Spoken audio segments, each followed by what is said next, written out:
జై వాసవి, జై జయ వాసవి. కడప పుర ప్రజలందరికీ నా నమస్కారములు.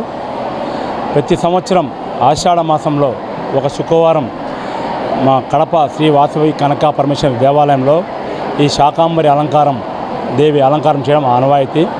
దానిలో భాగంగా ఈ సంవత్సరం ఈ వారం 19వ తారీఖు చేయడం అయింది. నరసింహస్వామి అనే పురోహితులు ఈ అలంకారం చేశారు. రమణ చైర్మన్ ఆధ్వర్యంలో ఇది జరిగింది. దీనికంతా శ్రీ ఆరోగ్య సంఘం మొత్తం నిర్వహిస్తుంది. ఈ అలంకారం చేయడం కారణం ఏమంటే దేశం పచ్చగా పాడి పంటలతో సస్యశ్యామలం ఉండేదానికి, వర్షాలు పడేదానికి ఈ వాసవిమాత అనేది పార్వతీదేవి అంశము. ఆ అంశంలో భాగంగా ఈ శాకాంబరి అలంకారం చేస్తారు. కాబట్టి చేయడం వల్ల ఆ దేవి కనుకరించి వర్షాలు అన్నీ కనకరిస్తుంది అనేది మా నమ్మకం. జై వాసవి. జై వాసవి, జై జై వాసవి. పేరు పరిటాల వెంకటరమణయ్య, కమిటీ చైర్మన్. ఈరోజు మన ఆర్యవైశ్య సంఘం తరపున అమ్మవారి సేవలో శాకాంబరి దేవి అలంకారము చేశారు.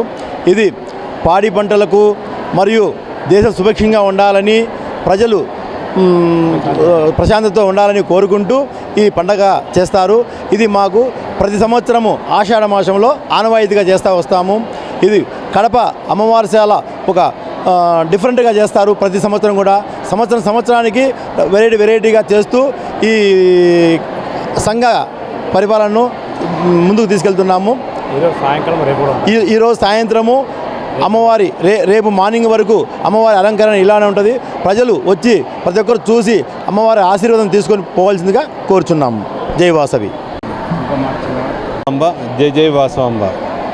కడప నగర ప్రజలందరికీ నా నమస్కారాలు. ఈ వాసవి కనికా పరమేశ్వరి దేవస్థానంలో శ్రీ ఆర్యవైశ్య సంఘం ఆధ్వర్యంలో గత 10 ఏళ్లుగా శాకంబరి అలంకారము జరగడం జరుగుతున్నది.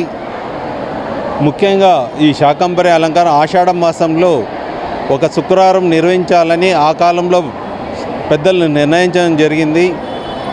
ఏదైతే ఈ శాకంబరి అలంకారం అమ్మవారికి చేయడం వలన దేశంలో ప్రపంచంలో పాడి పంటలతో పాటు మన కూరగాయలు ఇట్లా వస్తువులతో చేస్తాం కాబట్టి అందరికీ సుభిక్షంగా ఉండాలని ఉద్దేశంతో వర్షాలు సకాలంలో పడి అందరూ సుఖ సంతోషాలతో ఉండాలని ఈ ఆర్యవైశ్య సంఘము 10 ఏళ్ల కిందట నిర్ణయం తీసుకొని ఇది 10వ ఏట మనం ఇక్కడ జరుపుకుంటున్నాము. అదేవిధంగా ఇంతవరకు జరిగిన పొద్దునుంచి అలంకారం జరిగి తీర్థప్రసాదాలు ఇవ్వడం జరిగింది. దాదాపు 1000 మంది దాకా భక్తాదులు అందరూ వచ్చారు. ఇప్పుడు మహిళా మండలి వారి చెయ్యి ఆధ్వర్యంలో వారు అమ్మవారికి సారా అన్నీ తీసుకొని వచ్చేసి లక్ష్మీ కుంకుమార్చన జరిపి అమ్మవారికి సమర్పణ జరపడం జరిగినది. ఇట్లా ప్రతి సంవత్సరము ఆ అమ్మవారు మా ఆర్యవైశ్య సంఘం తరపున జరిపించుకోవాలని మేము అమ్మవారిని కోరుకుంటూ ప్రజలంతా సుఖ సంతోషంతో ఉండాలని కడప నగరంలో ఉన్న ప్రతి హిందువు ప్రతి మతాలు అతీతంగా ప్రతి ఒక్కరు వచ్చి అమ్మవారిని దర్శించుకోవాలని మనసారా వేడుకుంటున్నాం.